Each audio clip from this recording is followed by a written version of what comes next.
রাজধানীর এই ব্যস্ত সড়কের এক অংশ জুড়ে বসেছে ব্রাহ্মণ্য খাবারের দোকান। যেখানে চলাচলের জন্য খোলা থাকার কথা, সেখানে এখন তৈরি হয়েছে ছোট ছোট ফুড কার্টের সারি। এখন এদিকে যেমন পথ সংকুচিত হচ্ছে, অন্যদিকে বাড়ছে যানজটের চাপ। শুধু খাবারের দোকানই নয়, রাস্তার বড় একটি অংশ দখল করে সারিবদ্ধভাবে দাঁড়িয়ে আছে অসংখ্য ভ্যান। এসব ভ্যানের কারণে সড়কের স্বাভাবিক চলাচল ব্যাহত হচ্ছে প্রতিনিয়ত। এখানেই শেষ নয়, মেইন সড়কের একপাশ দখল করে গড়ে উঠেছে রিকশার অস্থায়ী গ্যারেজ, যেখানে দিনের পর দিন পার্ক করে রাখা হচ্ছে রিকশা। ফলে কমে যাচ্ছে মহাসড়কের ব্যবহারযোগ্য জায়গা। যে ফুটপাত পথচারীদের নিরাপদ চলাচলের জন্য তৈরি করা হয়েছে, সেই ফুটপাতই এখন দখল হয়ে গেছে গাছের নার্সারিতে। সারি সারি টব আর গাছপালা দিয়ে পুরো জায়গাটাই বন্ধ করে রাখা হয়েছে।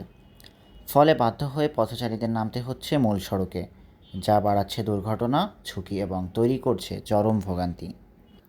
ফুটপাত দখলমুক্ত থাকার নিয়ম থাকলেও বাস্তবে তার কোনো প্রতিফলন আমাদের চোখে পড়ছে না। প্রশ্ন রয়েই যায়, পথচারীদের জন্য তৈরি এই ফুটপাত কবে ফিরবে তাদেরই দখলে, আর কবে বন্ধ হবে এই অনিয়ন্ত্রিত দখলদারিত্ব।